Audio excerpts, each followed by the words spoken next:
ಸ್ಥಳೀಯ ತಳಿ ಇದೆ. ಅದರಲ್ಲಿ ಇನ್ನೊಂದು ಅಂದ್ರೆ ಇಂಟರ್ಸಿ ಮಂಗಳ ಅಂತ ಹೇಳಿ. ಇಂಟರ್ಸಿ ಮಂಗಳ ಅದು ಹೊಸ ತಳಿ ಅಲ್ಲ, ಅದು ಗೊತ್ತಿರ್ಬೋದು. CPCRI ವಿಟ್ಲ ಏನು ತೋಟಗಾರಿಕಾ ಸಂಶೋಧನಾ ಅಥವಾ ಪ್ಲಾಂಟೇಶನ್ ಬೆಳವಣಿಗೆ ಇರುವಂತಹ ಸಂಶೋಧನಾ ಕೇಂದ್ರ ಇದೆ, ಕಾಸರಗೋಡು ಅಡಿಯಲ್ಲಿ ಬರ್ತದೆ. ಕಾಸರಗೋಡು ಮುಖ್ಯ ಸಂಶೋಧನಾ ಕೇಂದ್ರ ಅಂದ್ರೆ ವಿಟ್ಲದಲ್ಲಿ ಇರುವಂತ CPCRI ಏನಿದೆ ಅದು ಅಡಿಕೆ ಮತ್ತೆ ಕೋಕೋ ಬೆಳೆಗೆ ಅಲ್ಲಿ ಒಂದು ಸಂಶೋಧನೆಗಳು ಅಂದ್ಕೊಳ್ತಾರೆ. ಆ ಒಂದು ನಿಟ್ಟಿನಲ್ಲಿ ನಾವು ಅಡಿಕೆಯನ್ನ ನೋಡೋದಾದ್ರೆ ಈಗ ಎರಡು ತಳಿ, ಒಂದು ಶತಮಂಗಳ ಮತ್ತೆ ಮಧುರ ಮಂಗಳ ಅಂತ ಎರಡು ತಳಿಯನ್ನ ಇತ್ತೀಚಿನ ದಿನಗಳಲ್ಲಿ 2013-14 ನಂತರ ಬಿಡುಗಡೆ ಮಾಡಿದೆ. ಈ ಮಂಗಳದಲ್ಲಿ ನೀವೆಲ್ಲ ಹೋಗಿ ಏನ್ ಮಾಡ್ತೀರಾ, ಇಂಟರ್ಸಿ ಮಂಗಳ ತಳಿ ಕೊಡಿ ಕೇಳಿ ಅಂತ ಕೊಡ್ತೀರಾ, ಅಥವಾ ನೀವು ನರ್ಸರಿಗೆಲ್ಲ ಹೋಗಿ. ಇಂಟರ್ಸಿ ಅನ್ನೋದು ಏನಿದೆ, ಮಂಗಳ ತಳಿ ಸಾಕಷ್ಟು ಹಿಂದೆ ಬಿಡುಗಡೆ ಆಗಿದೆ, 1982 ಆಸ್ಪಾಸ್ನಲ್ಲಿ ಬಿಡುಗಡೆ ಆದಂತದ್ದು. ಅದನ್ನ ಪ್ಯೂರಿಟಿ ಮಾಡಿದೆ. ಅಂದ್ರೆ ಈಗ ಅಡಿಕೆ ತೋಟ ಮಂಗಳದ ಬಗ್ಗೆ ಮತ್ತೆ ಮೋಹಿತ್ ನಗರ್ ಇರುತ್ತೆ ಅಥವಾ ಇನ್ಯಾವುದೋ ಒಂದು ತಳಿ ಇರುತ್ತೆ, ಅವಾಗ ಅಲ್ಲಿಂದ ಬೀಜ ತಂದಾಗ ಏನಾಗುತ್ತೆ, ಪ್ಯೂರ್ ಮಂಗಳ ನಮಗೆ ಸಿಗೋದಿಲ್ಲ.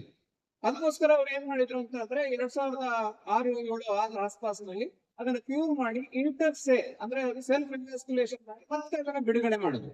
ಸೊ ಇಲ್ಲಿ ನಾನು ಕೇಳ್ಕೊಳ್ತಿರೋದಂತಂದ್ರೆ, ಯಾರೇ ನೀವು ನರ್ಸರಿಯಲ್ಲಿ ಹೋಗಿ ಇಂಟರ್ಸಿ ಮಂಗಳ ತಳಿಯನ್ನು ಕೊಡಬೇಡಿ, ಅಥವಾ ಮಂಗಳ ಇಂಟರ್ಸಿ ಬೇಕು ಅಂತ ಕೇಳಬೇಡಿ.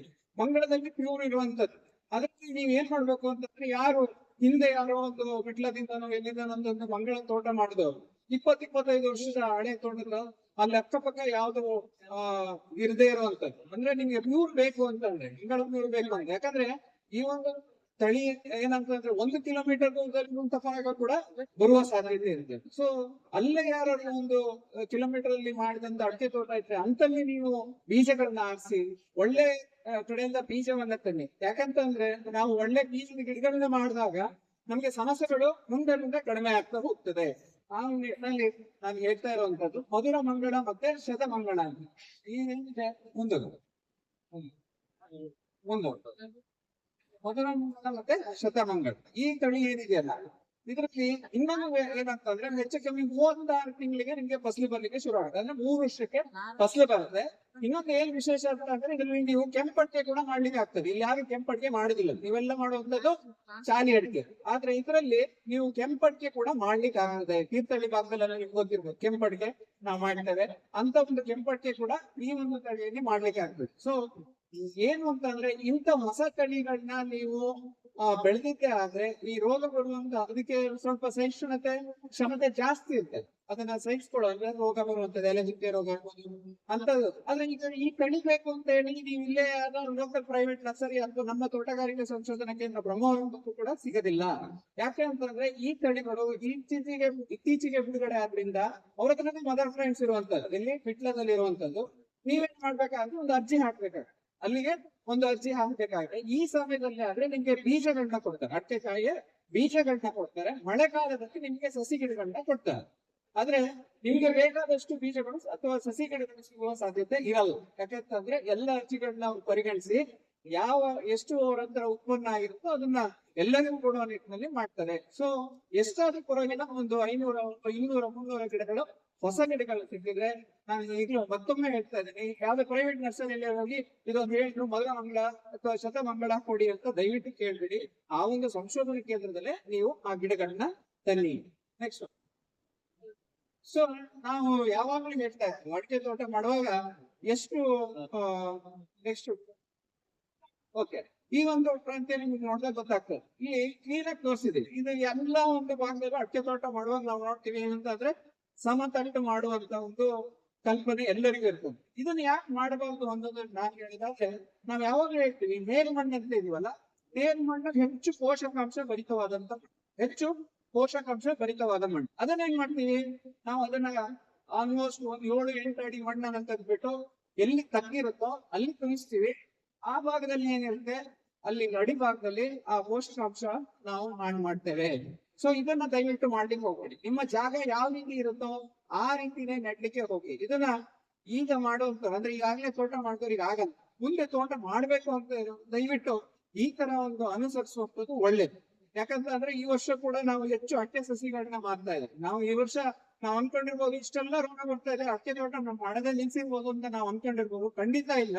ಇವತ್ತಿಗೂ ನನಗೆ ಅಡಿಕೆ ಗಿಡಗಳ ಬಗ್ಗೆ ಏನು ಸಿಗುತ್ತಾ ಅನ್ನೋದ್ರ ಬಗ್ಗೆ ರೈತರುಗಳು ಕೇಳ್ತಾ ಇದ್ದಾರೆ.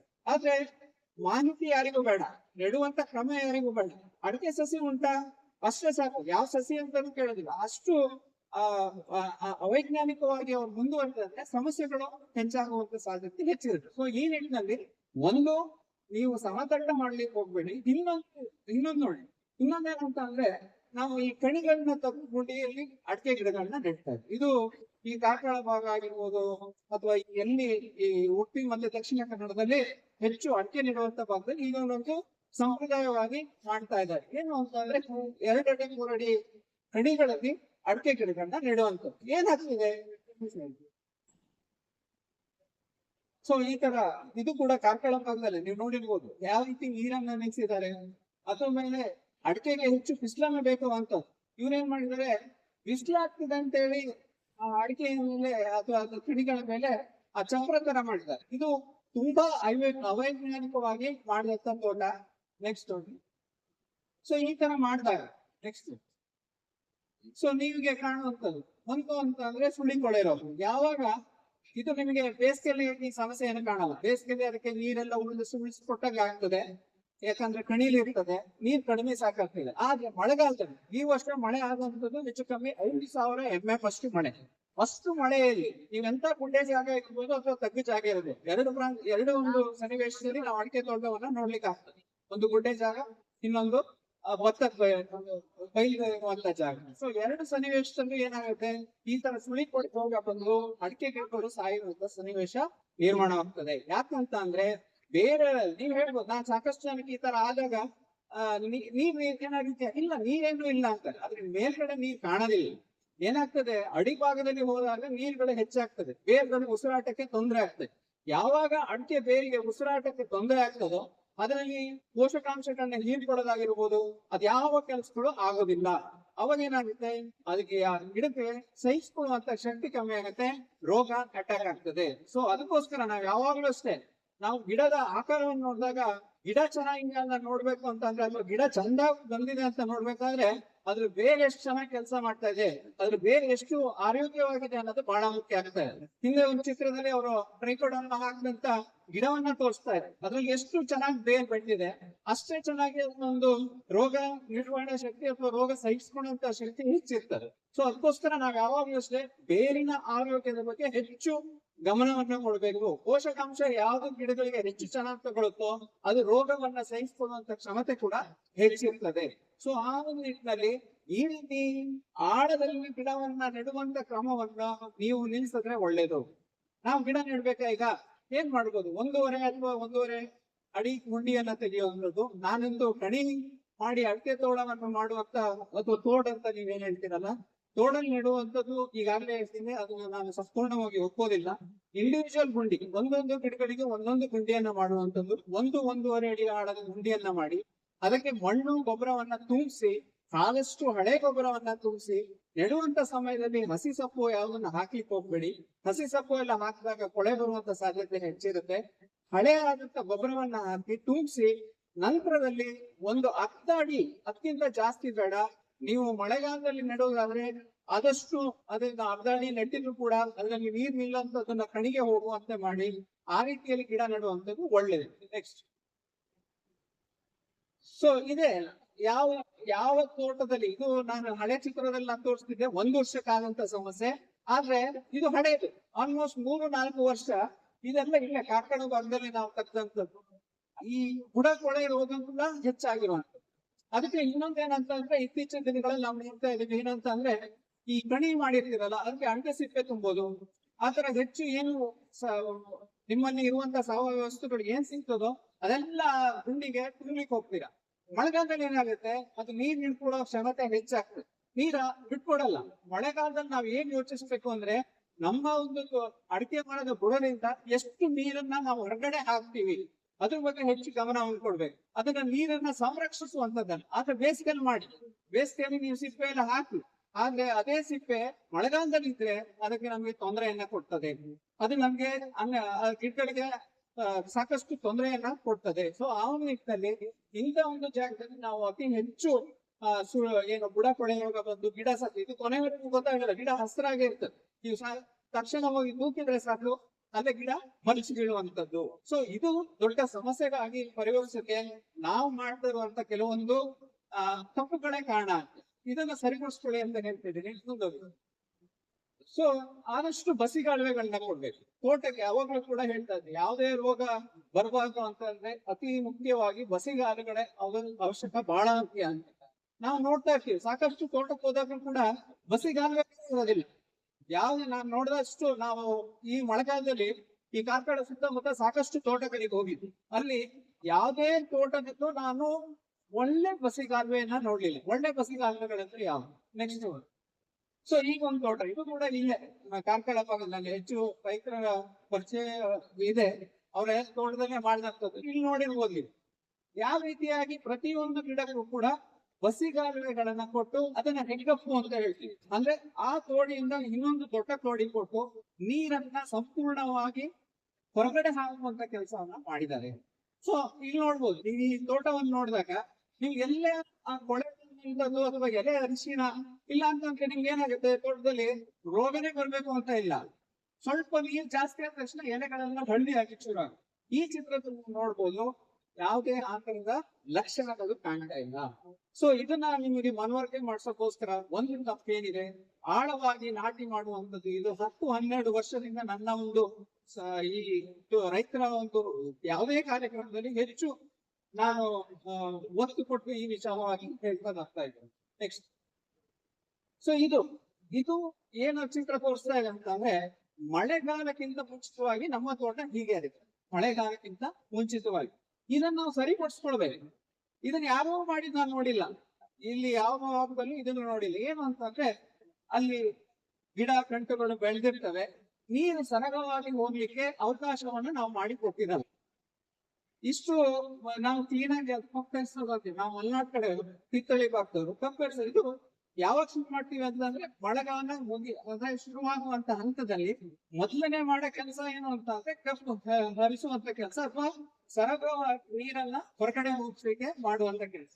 ಸೊ ಇದನ್ನ ಹೆಚ್ಚು ಗಮನವನ್ನು ಕೊಟ್ಟು ಇದಕ್ಕೆ ಹೆಚ್ಚು ಒತ್ತನ್ನು ಕೊಡಿ ಮಳೆಗಾಲಕ್ಕಿಂತ ಮುಂಚಿತವಾಗಿ. ಇದರಿಂದ ಬೇರ್ಗಳ ಬೆಳವಣಿಗೆ ಚೆನ್ನಾಗುತ್ತೆ, ರೋಗ ಬರುವಂತದ್ದು, ಕೊಳೆ ರೋಗ ಬರುವ ಸಾಧ್ಯತೆ ಕಡಿಮೆ. ನೆಕ್ಸ್ಟ್. ಸೊ ಇದೊಂದು ತೋಟ, ಇದೇನು ಅಂತಂದ್ರೆ ನಾನು ಮೊದಲೇ ಹೇಳ್ದೆ, ಯಾವುದೇ ಕಾರಣಕ್ಕೂ ನೀವು ಗುಡ್ಡವನ್ನ ತೆಗೆದು ನೀವು ಮಣ್ಣನ್ನ ತೆಗೆದು ಗಿಡನ ನೆಡಬೇಡಿ ಅಂತ. ಇದು ಹೇಗಿತ್ತು ಅಂತಂದ್ರೆ, ಒಂದು ಗುಡ್ಡ, ತುಂಬಾ ಎತ್ತರದ ಗುಡ್ಡ, ಈ ಕಡೆ ಭಾಗ ಎತ್ತರ ಇರುವಂತ, ಆ ಕಡೆ ಆಲ್ಮೋಸ್ಟ್ ಒಂದು 5-6 ಆಳು ತಗ್ಗಿರುವಂತ ಜಾಗ. ಸೊ ಇದರಲ್ಲಿ ನಾವು ಯಾವ ರೀತಿ ನಾಟಿ ಮಾಡಿದ್ವಿ ಅಂತಂದ್ರೆ, ಯಾವುದೇ ಕಾರಣಕ್ಕೂ ಮೇಲಿನ ಮಣ್ಣನ್ನ ತೆಗೆದೇ ನಾಟಿ ಮಾಡಿರುವಂತದ್ದು. ಸೊ ಆಲ್ಮೋಸ್ಟ್ 1 ವರ್ಷದ ನಾನು ನಾಟಿ ಮಾಡಿದ ದಿನಾಂಕ ಮತ್ತೆ ಅದನ್ನ 1 ವರ್ಷದ ನಂತರ ಹೋಗಿ ಚಿತ್ರ ತಗೊಂಡಿದ್ವಿ. ಸೊ ಅದೇ ಫೋಟೋ ಏನು ಅಂತ 1 ವರ್ಷದ ನಂತರ ಮಾಡಿದ್ರು. ಸೊ 1 ವರ್ಷದ ಬೆಳವಣಿಗೆ ಯಾಕಿಷ್ಟು ಒಂದೇ ತರ ಯೂನಿಫಾರ್ಮ್ ಬರಕ್ಕೆ ಸಾಧ್ಯತೆ ಏನಾಯ್ತು ಅಂತಂದ್ರೆ, ನಾವು ಯಾವುದೇ ಕಾರಣಕ್ಕೂ ಅಡಿ ಮಣ್ಣನ್ನ ಹಾಳು ಮಾಡಿಲ್ಲ, ಮೇಲ್ ಮಣ್ಣನ್ನ ಎಫೆಕ್ಟಿವ್ ಆಗಿ ಉಪಯೋಗಿಸ್ಕೊಂಡಿದೀವಿ. ಆ ಒಂದು ಕಾರಣದಿಂದ ಈ ರೀತಿಯಾಗಿ ನಮ್ಮ ಗಿಡಗಳು ಬೆಳೆಯಲಿಕ್ಕೆ ಅನುಕೂಲ ಆಗಿದೆ. ಸೊ ಇದೆಲ್ಲ ಕೂಡ ಆಗಿದೆ. ನೆಕ್ಸ್ಟ್. ಸೊ ನೆಕ್ಸ್ಟ್ ನಾನು ಪೋಷಕಾಂಶದ ಬಗ್ಗೆ ಹೇಳಂತಂದ್ರೆ, ನೆಕ್ಸ್ಟ್ ನಮಗೆ ಮುಖ್ಯವಾಗಿ ಬೇಕಾಗುವಂತದ್ದು ಸಾರಜನಕ, ರಂಜಕ, ಪೊಟ್ಯಾಶ್. ಇದನ್ನು ನಾವು ಯಾವ ರೀತಿಯಲ್ಲಿ ಕೊಡ್ಬೇಕು ಅನ್ನೋದು ನಿಮ್ಗೆ ಗೊತ್ತಿದೆ. ಇದನ್ನ ಯಾವಾಗ್ಲೂ ಅಷ್ಟೇ ನಾವು ಹೇಳಿದಂತ ಪ್ರಮಾಣವನ್ನ ಒಂದೇ ಸಮಯದಲ್ಲಿ ನಾವೇನಾದ್ರು ಕೊಟ್ಟಿದೆ ಅಂದ್ರೆ, ಇಲ್ಲಿ ಬೀಳುವಂತ ಮಳೆಯ ಒಂದು ಕಾರಣದಿಂದ ಆ ಪೋಷಕಾಂಶಗಳು ಏನಾಗುತ್ತೆ, ಹಾಳಾಗೋದ್ರಿಂದ ಪೋರಾಗುತ್ತೆ. ಅಂದ್ರೆ ಹೆಚ್ಚು ಮಣ್ಣು ನೀರಿನಲ್ಲಿ ಕೊಚ್ಚಣೆ ಆಗೋದ್ರಿಂದ ಆ ರಾಸಾಯನಿಕ ಗೊಬ್ಬರಗಳು ಹಾಳಾಗುವಂತ ಸಾಧ್ಯತೆ ಹೆಚ್ಚಿರ್ತದೆ. ಅದಕ್ಕೋಸ್ಕರ 2 ಸ್ಪ್ಲಿಟ್ ಮಾಡಿ ಕೊಡಿ ಅಂತ ನಾವು ಹೇಳ್ತೀವಿ. ಏನು ಅಂತ ಅಂದ್ರೆ, ಮೇ ತಿಂಗಳು ಮತ್ತೆ ಆಗಸ್ಟ್ ಸೆಪ್ಟೆಂಬರ್ ತಿಂಗಳು ಇವು ಪೋಷಕಾಂಶಗಳನ್ನ ಕೊಡ್ಲಿಕ್ಕೆ ಸೂಕ್ತವಾದಂತ ಸಮಯ. ಇನ್ನು ಗಿಡಗಳಿಗೆ ಯಾವಾಗ ಪೋಷಕಾಂಶ ಕೊಡುವ ಸಮಯ ಅಂತಂದ್ರೆ ಇವೆರಡು ಸಮಯ ಕರೆಕ್ಟ್ ಆಗಿರ್ತದೆ. ಯಾಕಂದ್ರೆ ಅವು ಹೂ ಬರುವಂತ ಸಮಯ, ಇನ್ನೊಂದು ಟೈಮ್ ಅಲ್ಲಿ ಕೊನೆ ಇರುವಂತ ಸಮಯ. ಸೊ ನಿಮ್ಮ ತೋಟಗಳಿಗೆ ಅಥವಾ ಹೆಚ್ಚು ಆದಾಯವನ್ನು ಅಥವಾ ಇಳುವರಿ ಪಡಿಬೇಕು ಅಂತಂದ್ರೆ ಇದು ಹೆಚ್ಚು ಸೂಕ್ತವಾಗುತ್ತದೆ. ಸೊ ಇದಕ್ಕಿಂತ ಮುಖ್ಯವಾಗಿ ಏನ್ ಪೋಷಕಾಂಶ ನಾವು ಹೇಳ್ತೀವಿ 2 ಸ್ಪ್ಲಿಟ್ ಮಾಡಿ ಕೊಡುವಂತದ್ದು.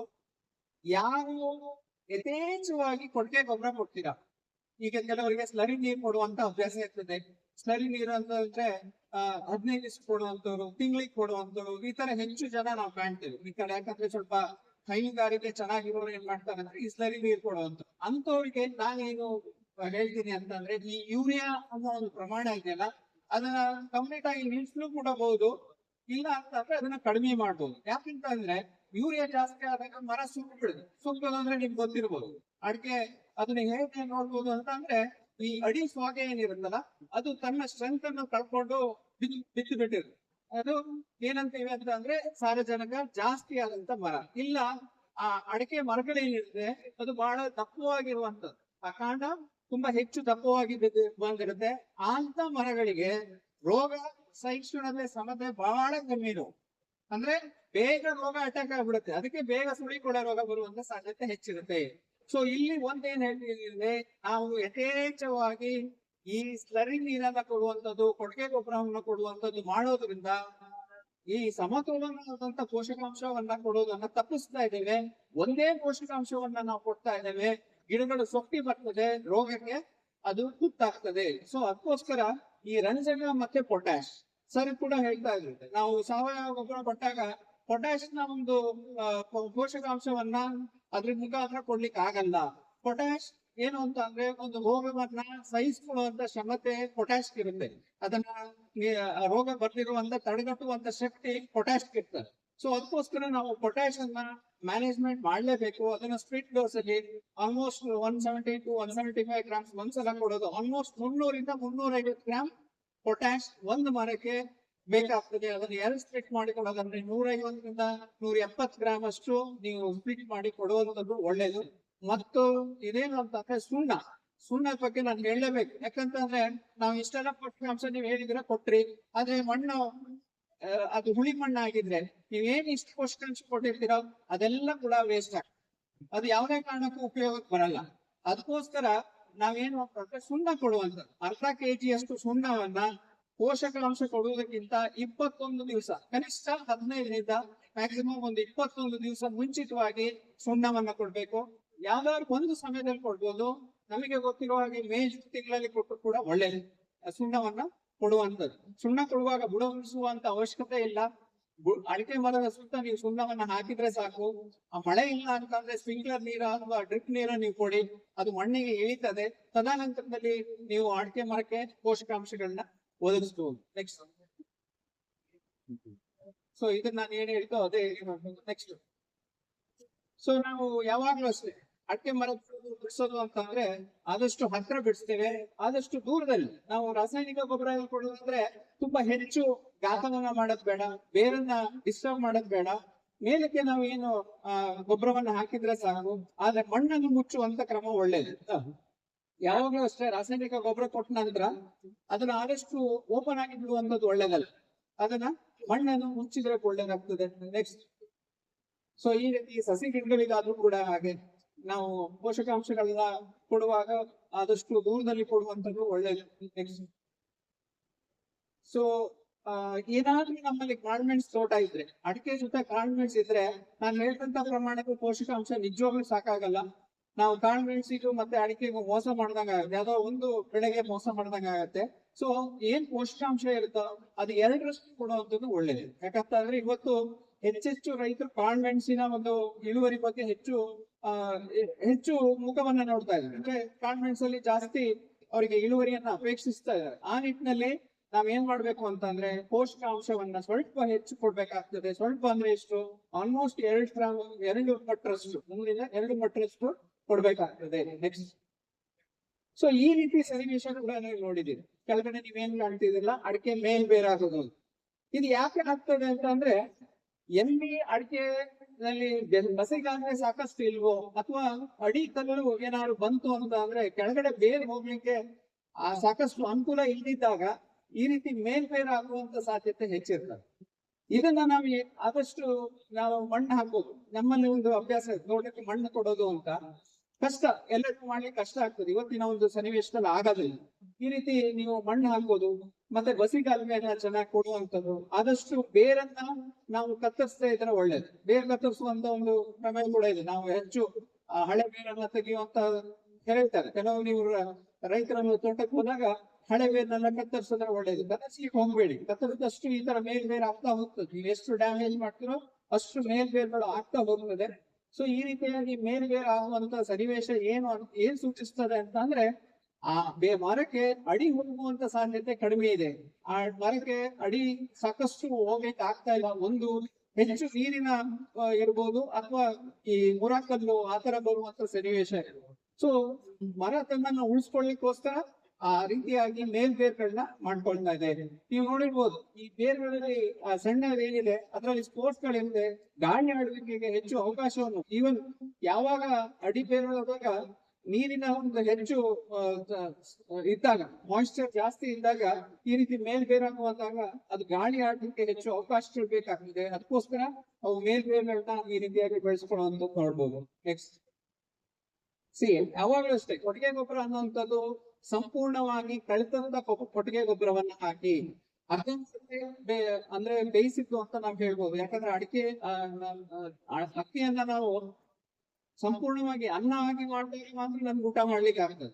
ಸೊ ಅದೇ ರೀತಿ ಗೊಬ್ಬರವನ್ನ ಹಾಕುವಾಗ ನೀವು ಏನು ಈ ತೊಟ್ಲು ಗೊಬ್ಬರ ಅಥವಾ ಏನೋ ಒಂದು ನಿಮ್ಮ ತೋಟದಿಂದ ಅಥವಾ ಹಟ್ಟಿಯಿಂದ ತಂದು ಹೊರಗಡೆ ಹಾಕ್ತಿರಲ್ಲ, ಆ ಗೊಬ್ಬರ ಸಂಪೂರ್ಣವಾಗಿ ಕಳ್ತಿರ್ಲಿ. ಅದು ಚೆನ್ನಾಗಿ ಕಳ್ತಿರುವಂತ ಗೊಬ್ಬರ ಹಾಕಿದೆ ಆದ್ರೆ ಇದರಲ್ಲಿ ನೀವು ಅಟ್ಟಿಯಲ್ಲಿ ಹೆಚ್ಚು ರೋಗವನ್ನು ಕಾಣಲ್ಲ. ಕಾಳುಮೆಣಸಿಗೆ ಬರುವಂತ ಬುಡಕಿನ ರೋಗಕ್ಕೆ ಅದೇ ಕಾರಣ ಆಗ್ತದೆ. ನಾವು ಬಳಸುವಂತ ಅರ್ಧಂಬರ್ಧ ಈ ಕಳ್ತಂತ ಗೊಬ್ಬರ ಏನಿದೆ ಅಲ್ಲ, ಅದು ಮೊಳತಂತ ಗೊಬ್ಬರ ಆಗಿರುತ್ತೆ. ಅದು ಕಳ್ತಿರೋದು ಅಂತ ಸಂಪೂರ್ಣವಾಗಿ ಉಪಯೋಗಿಸಕ್ಕೆ ಬರುವಂತ ಗೊಬ್ಬರ ಅಂತ ನಾವು ಹೇಳ್ಬೋದು. ಅಂತ ಗೊಬ್ಬರ ಬಳಸಿದ್ರೆ ಒಳ್ಳೇದು. ಆದಷ್ಟು ಇಂಥ ಗೊಬ್ಬರವನ್ನ ಬಳಸಬೇಡಿ, ರೋಗಕ್ಕೆ ಹೆಚ್ಚು ಅವಕಾಶವನ್ನ ಕೊಟ್ಟಾಗ ಆಗ್ತದೆ. ನೆಕ್ಸ್ಟ್ ನೀರಾವರಿ ನಿಮ್ಗೆಲ್ಲರಿಗೂ ಗೊತ್ತಿರುವಂತದ್ದು ಹನಿ ನೀರಾವರಿ ಮಾಡಿದ್ರೆ ಒಳ್ಳೇದು. ಯಾವ್ದಕ್ಕೆ ಅಂದ್ರೆ ಸಣ್ಣ ಗಿಡಗಳಿಗೆ. ನೆಕ್ಸ್ಟ್ ಸಣ್ಣ ಗಿಡಗಳಿಗೆ ಆದಷ್ಟು ಹನಿ ನೀರಾವರಿ ಒಳ್ಳೇದು. ಯಾಕಂತಂದ್ರೆ ನಿಮಗೆ ಸಾಕಷ್ಟು ಕಳೆ ನಿರ್ವಹಣೆ ಆಗ್ತದೆ. ಇಲ್ಲ ಇದಕ್ಕೆ ನೀವು ತುಂತುರು ನೀರಾವರಿ ತರ ಮಾಡಿದೆ ಆದ್ರೆ ನಿಮಗೆ ಏನಾಗುತ್ತೆ, ಕಳೆ ನಿರ್ವಹಣೆ ಸ್ವಲ್ಪ ಕಷ್ಟ ಆಗ್ತದೆ. ನೀರಾವರಿ ದೊಡ್ಡ ಮರಗಳಾದ್ಮೇಲೆ, ದೊಡ್ಡ ಅಡಿಕೆ ಮರಗಳಿಗೆ ನೀವು ತುಂತುರು ನೀರಾವರಿ ಅಳವಡಿಸಬಹುದು. ನೆಕ್ಸ್ಟ್ ಸೊ ಇದಕ್ಕೆ ಹೊದಿಕೆ ಮಾಡುವಂಥದ್ದು. ನೆಕ್ಸ್ಟ್ ಎಲ್ಲ ಮಾಡ್ತಾ ಇರುವಂತದ್ದು. ನೆಕ್ಸ್ಟ್ ಇದು ಆದಷ್ಟು ಬೇಸಿಗೆಯಲ್ಲಿ ನಾವು ಇದನ್ನ ಮಾಡುವಂಥದ್ದು ಒಳ್ಳೇದು. ನೆಕ್ಸ್ಟ್ ಈ ತರ ಕಾಂಡ ಒಡೆಯುವಂಥದ್ದು ನಾವು ನೋಡ್ತೇವೆ. ಬಿಸಿಲಿಗೆ ಕಾಂಡವನ್ನ ಒಡೆಯುವಂಥದ್ದು, ಇದಕ್ಕೆ ಆದಷ್ಟು ಸುಣ್ಣವನ್ನ ಲೇಪಿಸುವಂಥದ್ದು. ಇಲ್ಲ ನಾಟಿ ಮಾಡುವಾಗ ನಾವ್ ಏನ್ ಮಾಡ್ಬೋದು ಅಂತ ಅಂದ್ರೆ ಈ ಉತ್ತರ ದಕ್ಷಿಣ ನೆಕ್ಸ್ಟ್ ಅಲ್ಲಿ ಓಕೆ, ಈ ತರ ನಾವು ನಾಟಿ ಮಾಡುವಾಗ ಏನ್ ಹೇಳ್ತೀವಿ, ಈ ದಕ್ಷಿಣ ಮತ್ತೆ ಉತ್ತರ ಮತ್ತೆ ದಕ್ಷಿಣದ ಏನ್ ರೇಖೆ ಇದೆ ಅದನ್ನು 35 ಡಿಗ್ರಿಯಷ್ಟು ವಾಸಿ ನಾವು ಸಾಲುಗಳನ್ನ ಮಾಡಿದಾಗ ನಮ್ಗೆ ಏನಾಗುತ್ತೆ ಅಂತಂದ್ರೆ ಮೊದಲನೇ ಮರಗಳಿಗೆ ಮಾತ್ರ ಬಿಸಿಲಿನ ಹೊರತಾಗ್ತದೆ. ಸೊ ಉಳಿದ ಮರಗಳು ತಾನಾಗಿ ಅದು ನೆರಳನ್ನ ಕೊಡ್ತಾ ಹೋಗ್ತದೆ. ಸೊ ಈ ರೀತಿಯಾಗಿ ಕ್ರಮ ಮಾಡ್ಬೇಕು. ಇಲ್ಲ ನಾವೇನ್ ಮಾಡ್ತೀವಿ, ನಮ್ಗೆ ಏನೋ ಒಂದು ದಾರಿ ಇರುತ್ತೆ, ದಾರಿಗೆ ಸಮವಾಗಿ ಈ ರೀತಿಯಾಗಿ ಗಿಡಗಳನ್ನ ನೆಡ್ತಾ ಹೋಗ್ತೇವೆ, ಅಥವಾ ಯಾವ್ದೋ ಒಂದು ರೀತಿಯಲ್ಲಿ ನೆಡ್ತೀವಿ. ಆದ್ರೆ ಈ ರೀತಿ ನಾನು ಹೇಳಿದಾಗೆ ಈ ಉತ್ತರ ಮತ್ತೆ ದಕ್ಷಿಣದ ರೇಖೆ ಏನಿದೆ 35 ಡಿಗ್ರಿಯಷ್ಟು ಪಶ್ಚಿಮಕ್ಕೆ ವಾಲಿಸುವಂಥದ್ದು. ಆ ರೀತಿಯಾಗಿ ಸಾಲು ಮಾಡಿದಾಗ ನಿಮಗೆ ಆ ಒಂದು ಅಡಿಕೆ ಮರಗಳಿಗೆ ಬಿಸಿಲಿನಿಂದ ಇದೇನಂತಂದ್ರೆ ಹೇಗಿದ್ದಾರೆ ಆಗುವಂಥದ್ದು ಈ ಸಂಕಟದಲ್ಲಿ ಬಿಸಿಲು ಅಂತೀವಲ್ಲ, ಸಾಧಾರಣ ಜನವರಿ ಫೆಬ್ರವರಿ ತಿಂಗಳಿನ ಬಿಸಿಲು ಏನಿದೆ ಅಲ್ಲ, ಆ ಕಾಲದಲ್ಲಿ ಆ ಸಮಯದಲ್ಲಿ ಬೀಳುವಂತದ್ದು 3 ಗಂಟೆಯಿಂದ 5 ಗಂಟೆಗೆ ಬೀಳುವಂತ ಬಿಸಿಲು ಏನಿದೆ ಅದು ಅಡಿಕೆ ಮರದ ಕಾಂಡವನ್ನ ಸುಡುವಂತದ್ದಾಗ್ತದೆ. ಇದು ಯಾವತ್ತಿಗೂ ಪುನರ್ ಇದಾಗೋದಿಲ್ಲ, ಅಂದ್ರೆ ಅದು ಸರಿಯಾಗೋದಿಲ್ಲ. ಒಂದ್ಸಲ ಅವಾಗ ಸುಟ್ಟಿದ್ದು ಅಂತಂದ್ರೆ ಅದೇ ರೀತಿಯಾಗಿ ಮೇಲ್ ಹೋಗ್ತದೆ, ಮುಂದೆ ಗಾಳಿ ಮಳೆ ಬರುವಾಗ ಅದು ಮುರಿದು ಬೀಳುವಂತ ಸಾಧ್ಯತೆ ಇದೆ. ಸೊ ಈ ರೀತಿಯಾಗಿ ನಾವು ನಾಟಿ ಮಾಡುವಾಗ ಈ ಕ್ರಮವನ್ನು ವಹಿಸಿ ಮಾಡಿದೆ ಆದ್ರೆ ಈ ಸಮಸ್ಯೆ ಬರೋದಿಲ್ಲ. ನೆಕ್ಸ್ಟ್ ಸೊ ಇದು ಕೂಡ ಆ ರೀತಿಯಲ್ಲಿ ಮಾಡಿದಂತ ಒಂದು ತೋಟ. ನೆಕ್ಸ್ಟ್ ಸೊ ನಾವು ಸೆಣಬಾಗಿರ್ಬೋದು, ತೊಗರಿ ಆಗಿರ್ಬೋದು, ಇದನ್ನ ದಕ್ಷಿಣದ ಭಾಗಕ್ಕೆ ನಾವು ನೆಟ್ಟಿದ್ದೆ ಆದ್ರೆ ಮೊದಲೇ 2 ವರ್ಷ ಅದನ್ನ ಸಂರಕ್ಷಣೆ ಮಾಡ್ಕೊಳ್ಳಿಲ್ಲ. ನೆಕ್ಸ್ಟ್ ಸೊ ಇವೆಲ್ಲವೂ ಕೂಡ ಮಾಡಿರೋದು.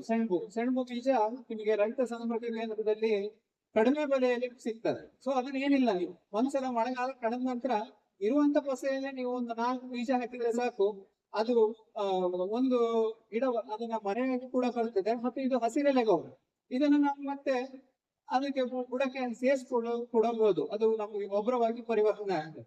ಸೊ ಈ ರೀತಿಯಾಗಿ ನಾವು ನಮ್ಮ ದಕ್ಷಿಣ ದಿಕ್ಕಿಂದ ಬರುವಂತ ಬಿಸಿಲಿಂದ ನಾವು ಗಿಡಗಳನ್ನ ಸಂರಕ್ಷಿಸಬಹುದು. ನೆಕ್ಸ್ಟ್ ಸೊ ಇದು ಕೂಡ ಮಾಡಿದಂತದ್ದು. ಏನ್ ಮಾಡಿದ್ದಾರೆ ಅಂದ್ರೆ ಸುತ್ತಲೂ ಕೂಡ ಸೆಣಬನ್ನ ಹಾಕಿರುವಂತದ್ದು.